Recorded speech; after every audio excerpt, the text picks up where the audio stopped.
ይሄ እሳተ ገሞራ ፈንድቶ እሳተ ገሞራው አልቆ የተፈጠረ ውሃ ነው።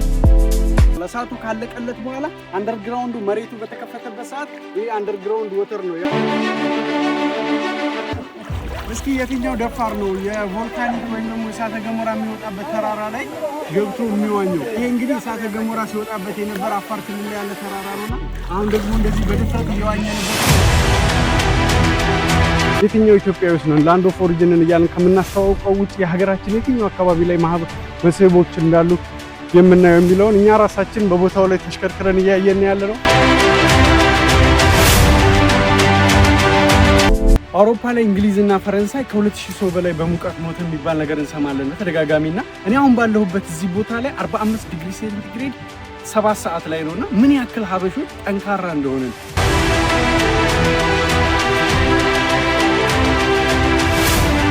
መታችሁ መዝናናት ስላላችሁ ቅዝቅዝ ያለ ጨዋማ ጥርት ያለ ክልል ያለ ውሃ ያለበት ሀይቅ ነው።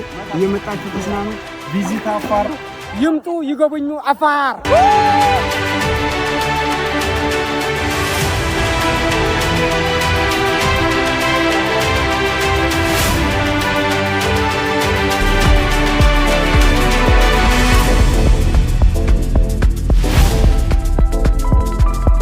እስኪ የትኛው የአፋር ክልል ተወላጅ ነው? አፋር ክልል ላንድ ኦፍ ኦሪጂን የሉሲ ሀገር ነን የኤርታሌ ከሚለው ባሻገር ቱሪስቶችን ይዞ የሚመጣ ቱሪዝሙን ራሱ የራሱን መስህቦችን ለመጎብኘት እንደዚህ አይነት አድቬንቸር የሆኑ በረሃዎችን ተሻግሮ የሚያየው የትኛው ኢትዮጵያዊስ ነው? ላንድ ኦፍ ኦሪጂንን እያልን ከምናስተዋውቀው ውጪ የሀገራችን የትኛው አካባቢ ላይ መስህቦች እንዳሉ የምናየው የሚለውን እኛ ራሳችን በቦታው ላይ ተሽከርክረን እያየን ያለ ነው።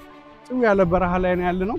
ፈረንጆች ግን ይሄንን አድቬንቸር የሆነ ላይፍ ለማየት በብዙ ሚሊዮን ከፍለው ከውጭ ይመጣሉና አጠገቤ ደግሞ ሞር ለቱሪዝሙ ቅርብ የሆነ ወጣት አለ።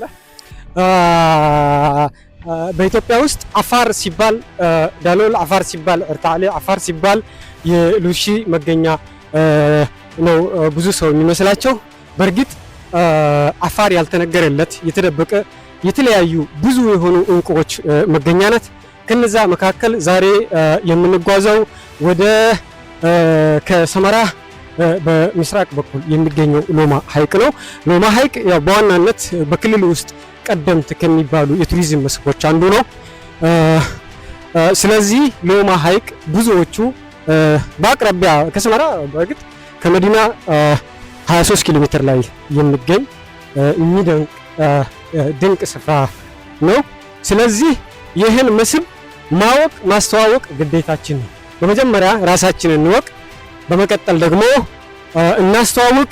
ከዛም ማንም ሰው አይቶ እንዲጎበኝ ኢንስፓየር እንድናረግ ጉዟችን እየሄድን ነው። አመሰግናለሁ። በእርግጥም ትክክል ነው። እንግዲህ አፋርን ስናሞግስ በተለያዩ የማህበራዊ ሚዲያዎች ላይ ስንናገር የሉሲ ሀገር ነን ላንድ ኦፍ ኦሪጂን ነን እንላለን። ግን ከዛ ባሻገር እኛ ራሳችን የቱ ነው ላንድ ኦፍ ኦሪጂን ይታለ ኤርታሌ የሚለው መስህብ ተዟዙረን አይተን ቀርጸን ለሌሎች የሀገሪቷ ክፍሎች ብሎም ለዓለም ማስተዋወቅ እንችላለን። ሌሎችም ደግሞ የኢትዮጵያ ክፍል ላይ ያላችሁ ወጣቶች በኢትዮጵያ የቱሪስት መስህቦች የምትኮሩ ፕራውድ የምትሆኑ ኤርታሌ የላንድ ኦፍ ኦሪጂን ነን የምትሉ የሉሲ ሀገር ነን የምትሉ መታችሁ የትኛው ነው የሉሲ ምድር? የት ነበረች ሉሲ ያለችው? የት ነው ያለው ኤርታሌ? አፋር የሚባለው የቱሪስት መስህብ የት ነው ያለው የሚለውን ራሱ እንደዚህ አድቬንቸሪስቲካሊ ሀገራችን ነው ያለው። ብዙ ወጪ የለብንም። ወጣቶች ወጣ ብሎ ራሱ እንደዚህ ዓለሙን ራሱ ማየት አያችሁት፣ በረሃው ምን ያክል እንደሚያምር ውበት አለውና ሀገራችን ብዙ የሚያምር ነገር አለ። ፈረንጆች የፕሌን ከፍለው በሚሊዮን የሚቆጠር ብሮች ከፍለው ከዛ ከመሰለ ሀገራቸው እዚህ መጥተው የሚመለከቱት አድቬንቸርስ ካሉ ተፈጥሮ ምንድነው በውስጡ የያዘው የሚለውን ነገር ለማየት ነው። ላንድ ኦፍ ኦሪጂን ነው ሲባል እንሰማለን። ዳሎል ዲፕሬሽን ዝቅተኛው የዓለማችን ሞቃታማው አካባቢ የታለ ሞቃታማው አካባቢ ለማየት ይመጣሉ ሩቅ ተጉዘው። እኛ ራሳችን ግን እዚህ ያለ በተለይ የአፋር ክልል ልጆች ሰመራ አቅራቢያ ያላችሁ አሁን ከሰመራ በቅርብ ርቀት ሎማ ሐይቅን በተራራ ላይ ያለ የሐይቅ የሚያምሩ ከለር ያለው ውሃ እሱን ለማየት ነው እየተጓዝን ያለ ነው። ብቻችንን ያለ ነው እዚህ በረሃ ላይ። ሌሎችም ወጣቶች አሉ። እኛ ራሳችን እንደዚህ እየመጣን መጎብኘት አለብን፣ ማስተዋወቅ አለብን ማለት ወዳለሁ። ከዛ በመቀጠል ያው አፋር በአንድ ተፈጥሮ ብቻ የምትታወቅ አይደለችም። ስለዚህ አፋር ከታወቀው ከቱሪዝም መስህቦች በዋናነት ያልታወቀው ድብቁ የተለያዩ ድንቅ ስፍራዎችን ያዘች ነች። ከዛ በመቀጠል ሎማ ሲባል በተራራዎች የተከበበ የሚያምር መልክዓ ምድር ያለው ለተለያየ አገልግሎቶች የሚሆን ድንቅ ስፍራ ነው። ስለዚህ ይህን ስፍራ ማየት ራሱ አንድ በተፈጥሮ ልዩ ጉዞ እንደማድረግ ነው የሚቆጠረው። ሲያዩት የምትገረሙበት፣ ስትወኙበት የምትደሰቱበት ስፍራ ነው። ስለዚህ ሩቁም አይደለም። አፋር ሲባል ሩቅ ነው የሚመስላቸው ብዙዎች። አፋር ሲባል በረሃ ብቻ ነው የሚመስላቸው። ስለዚህ አፋር በረሃ ብቻ አይደለችም። በበረሃ ጎን ለጎን ለም የሆነ ምድር ድንቅ ስፍራዎችን በልቧ ያቀፈች ድንቅ ምድር ናት። ስለዚህ ይምጡ፣ ይጎበኙ አፋር። ቪዚት አፋር።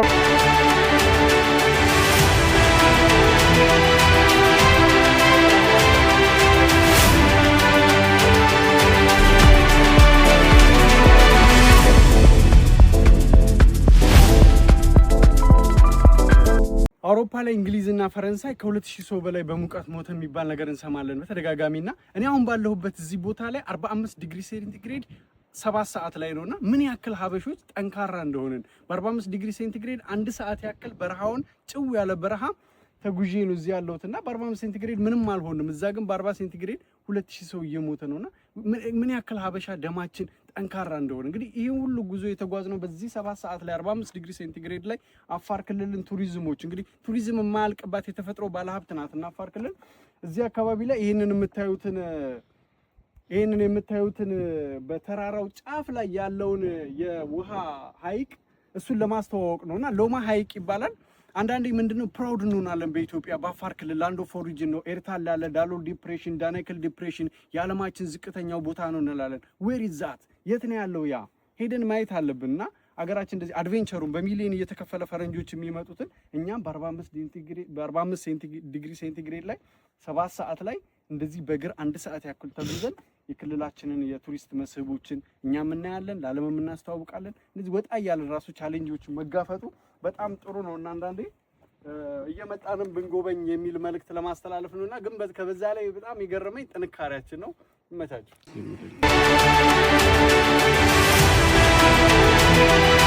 ከስንት ልፋት በኋላ ከአንድ ሰዓት ከእግር ጉዞ በኋላ አስደሳች የሆነ በህይወቴ ካየኋቸው ተፈጥሯዊ ስፍራዎች ለየት የሚል ሎማ ሐይቅ ከልፋትም ጀርባ ለካ አንዳንዴም አስደሳች የሆኑ ነገሮች አሉ።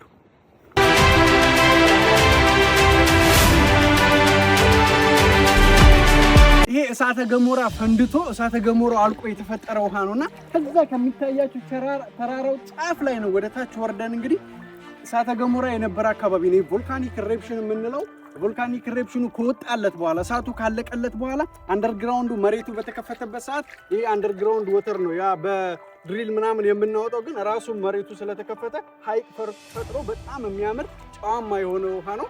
ከሰመራ እንግዲህ በ20 እና 25 ኪሎ ሜትር ርቀት ላይ ያለ ውብ የአፋር ክልል መስህብ ነው። ቱሪዝም የማያልቅባት አፋር እንግዲህ በርካታ ተፈጥሮዋን እያሳየችን ነው። ተፈጥሮ ያደላት ናት። እኛም እየዞርን እናያለን። የክልላችንን ቱሪስት እናስተዋውቃለን።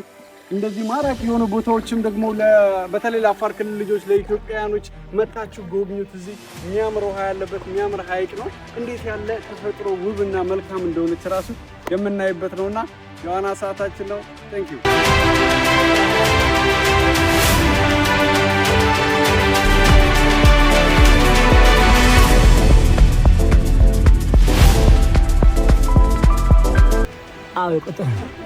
እስኪ የትኛው ደፋር ነው የቮልካኒክ ወይም ደግሞ እሳተ ገሞራ የሚወጣበት ተራራ ላይ ገብቶ የሚዋኘው? ይሄ እንግዲህ እሳተ ገሞራ ሲወጣበት የነበረ አፋር ክልል ላይ ያለ ተራራ ነውና አሁን ደግሞ እንደዚህ በድፍረት እየዋኘንበት ነው። ውሃው የተፈጠረው ከእሳተ ገሞራው በከፈተው ተራራ ውስጥ ነው። በነገራችን ላይ ይሄ ጂኦሎጂካል ታይም ወደ ኋላ ስንመለስ ከ100 እና ከ200 ወይ ደግሞ ከዛም በላይ ሊሆን ይችላል። ጂኦሎጂካል ሳይንስ ተመራማሪዎች የሚያጠኑት ነው። ግን እኛ በድፍረት ቮልካኒክ ኢረፕሽን ያለበት አፋር ክልል ተራራ ውስጥ በተፈጠረ ሐይቅ ውስጥ ገብተን እንደዚህ እየዋኘን ነውና ምናልባት ሴፍ ነው የሚለው ነገር ካለው የታይም ኤክስቴንሽን የታይም ርዝመቱ ወደ ኋላ የምናይ ነው። እንግዲህ መስህቡን ለማስተዋወቅ ነው። አፋር ክልል ውስጥ ያሉ የተለያዩ መስህቦች አሉ። እዛ ለማስተዋወቅ አፋር ክልል ላይ ያለ ሐይቅ ነው። በቮልካኒክ የተፈጠረ ሰመራ ነው ያለው። ከሰመራ በሆነ 20 እና 25 ኪሎ ሜትር ላይ ነው። መታችሁ መዝናናት ትችላላችሁ። ቅዝቅዝ ያለ ጨዋማ ጥርት ያለ ኩልል ያለ ውሃ ያለበት ሐይቅ ነው። እየመጣችሁ ተዝናኑ። ቪዚት አፋር።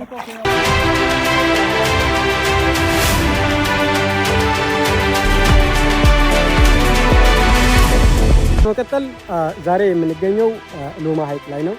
አፋር ክልል እንደሚታወቀው የቮልካኖ የተፈጥሮ የባህል የታሪክ ምድር ናት። ከዛ በዋናነት የተደበቁ ልዩ የሆኑ የቱሪዝም መስህቦች ይገኛሉ። ከነዛ መካከል ከሰመራ 23 ኪሎ ሜትር ርቀት ላይ የሚገኘው ሎማ ሐይቅ ላይ እንገኛለን። ሎማ ሐይቅ በክልሉ ከሚገኙ ድንቅ ስፍራዎች አንዱ ነው። ከዛ በመቀጠል ደግሞ ከቱሪዝም መስህብነት ጎን ለጎን ደግሞ ለሀገር ውስጥ ኢንቨስተሮችም ሆኑ የውጭ ሀገር ኢንቨስተሮች ምቹ ስፍራ ነው። ስለዚህ ማንኛውም ሰው ይሄን ቦታ መጥቶ ጎብኝቶ አይቶ ተማርኮበት ተደስቶበት የሚመለስበት ስፍራ ነው። ስለዚህ ከሰመራ ትንሽ ኪሎ ሜትር ርቀት ላይ በመገኘቱ ለዚህ ጋር የተለያዩ ሎጆች ቢሰሩ አንደኛ በክልሉ ውስጥ የቱሪስቶች የመቆየት ጊዜያትን የማስፋት ሁኔታዎች ይፈጠራሉ። ሌላም ደግሞ ኢንቨስተሩ ማንኛውም ኢንቨስተር መጥቶ እዚህ ቦታ ላይ ሎጅ ወይም ሆቴሎችን ቢሰራ ተጠቃሚ የሚሆንበት ሁኔታዎች አሉ። ስለዚህ አፋር እንደሚታወቀው ልዩ የሆነ የቱሪዝም መስህቦች መገኛ ነው። ከነዛ መካከል ደግሞ ተዘምሮለት ተወርቶለት የማያልቅ ሀብቶች ጭምር ይገኛሉ። ስለዚህ እነዚህ እንደ ወጣቶች እነዚህን ሀብቶችን እየሄድን እየጎበኘን የማስተዋወቅ ግዴታ አለብን። ስለዚህ አፋር ብቻ በበረሃ አይደለም የምትታወቀው፣ የድንቅ ተፈጥሯዊ መስህቦች መገኛ ናት። የሰው ልጅ የሰው ዘር መገኛ ናት። ከዛ በዋናነት እዚህ ለመምጣት ባይዘወይ የአንድ ሰዓት የእግር ጉዞ አድርገን የመጣ ነው። ስለዚህ እዚህ ጥሩ መንገድ ቢሰራ ሰመራ የመጣ ሰው ማንም ሰው መጎብኘት የሚችልበት ሁኔታዎች ስላሉ እዚህ ደግሞ መንገዶች ቢሰሩ ሎጆች ቢሰሩ ተጠቃሚ የምንሆንበት ሁኔታዎች አሉ። ይምጡ፣ ይጎብኙ አፋር።